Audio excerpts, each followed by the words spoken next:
Olá, examinando! Hoje nós faremos a resolução de uma questão de direito material do trabalho.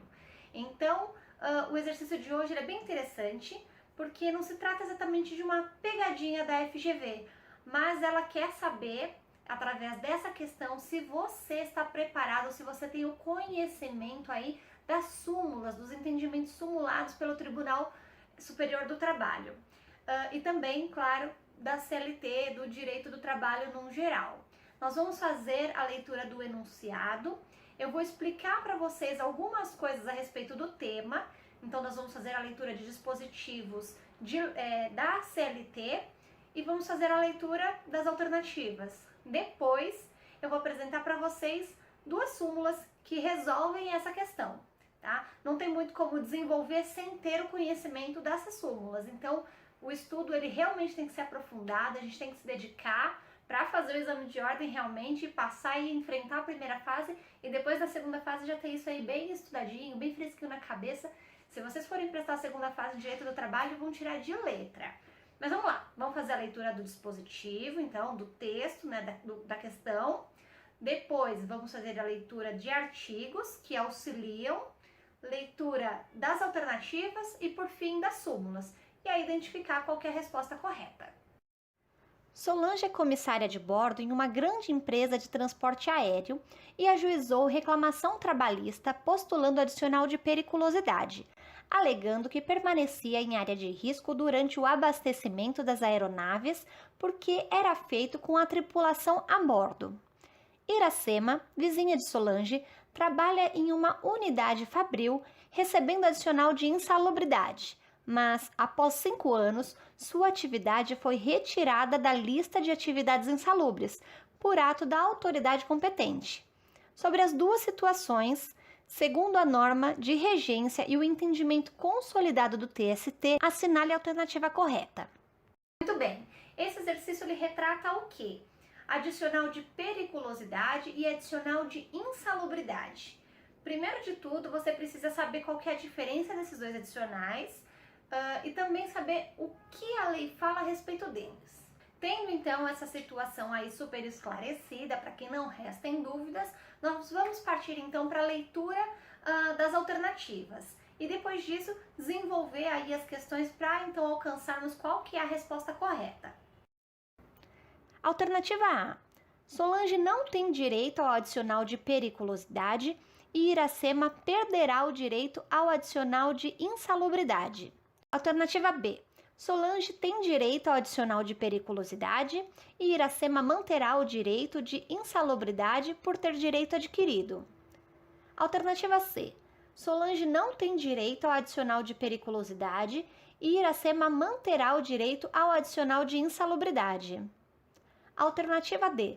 Solange tem direito ao adicional de periculosidade e Iracema perderá o direito ao adicional de insalubridade. Bacana! Como resolver essa questão? Se você não conhece as súmulas que eu vou citar a seguir, provavelmente você vai errar essa questão, porque a questão ela te induz a erro. Primeira consideração, qualquer tipo de adicional, vamos tomar isso como regra, tá? Qualquer tipo de adicional, ele não gera o direito adquirido. Regra, não quer dizer que não existam exceções aí na lei, mas no caso do exercício, adicional de insalubridade e adicional de periculosidade, eles são devidos durante o período em que o empregado ele está exposto a esses agentes. A partir do momento que ele é retirado dessa situação de periculosidade ou de insalubridade, a atividade dele é alterada, ou essa situação ela acaba sendo excluída, como no exemplo do rol de atividades insalubres ou periculosas, então o empregado ele deixa de ter direito aí ao referido adicional. Então na situação da Irene, nós já teríamos esse reconhecimento da perda do direito dela, e eu vou justificar através da leitura da súmula correspondente do TST. Então nós já teríamos aí a interpretação de que essa parte nós já sabemos de que ela teria a perda do direito. Então conseguiríamos já eliminar algumas questões e aí restaria uma dúvida talvez um pouco maior com relação a Solange. Se o fato de ela permanecer dentro da aeronave garantiria a ela o direito do adicional de periculosidade ou não. Vamos fazer o seguinte, vamos fazer a leitura de duas súmulas. A súmula 248 do TST e a súmula 447 do TST. Súmula número 248 do TST. Adicional de insalubridade, direito adquirido. A reclassificação ou a descaracterização da insalubridade por ato da autoridade competente repercute na satisfação do respectivo adicional sem ofensa a direito adquirido ou ao princípio da irredutibilidade salarial.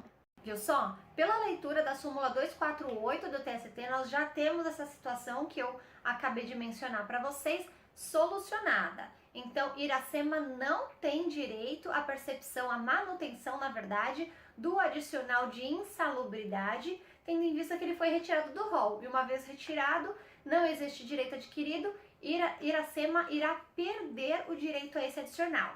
Agora vamos fazer a leitura da súmula 447. Súmula número 447 do TST. Adicional de periculosidade. Permanência a bordo durante o abastecimento da aeronave. Indevido.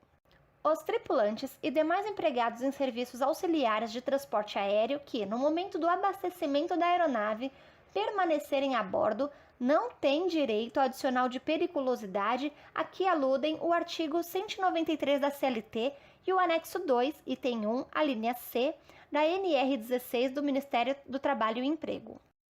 Engraçado que 447 já nos remete a avião, né? E a súmula justamente aborda a respeito dessa situação.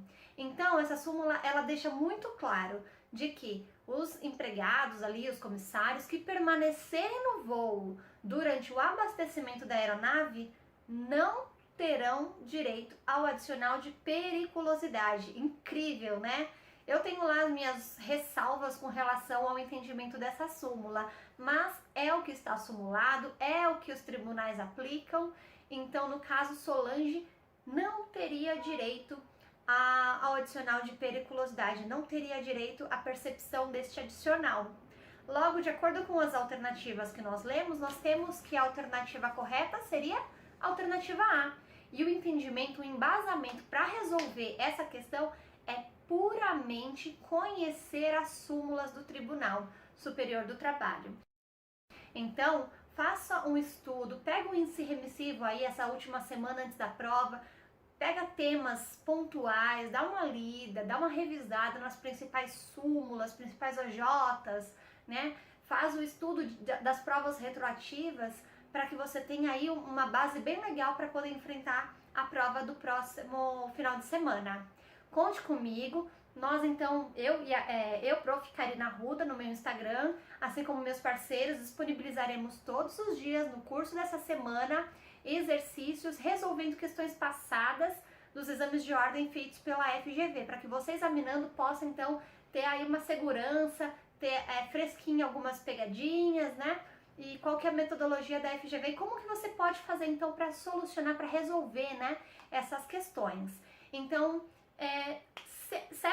me segue no Instagram, me segue no Facebook e inscreva-se também no canal do YouTube. Esses vídeos que eu estou publicando para vocês aqui pelo Instagram, eu também publicarei no YouTube e nas próximas semanas, passado aí o exame de ordem, eu vou fazer a gravação de vídeos a respeito de direito do trabalho e processo do trabalho. Então nós vamos desvendar a CLT.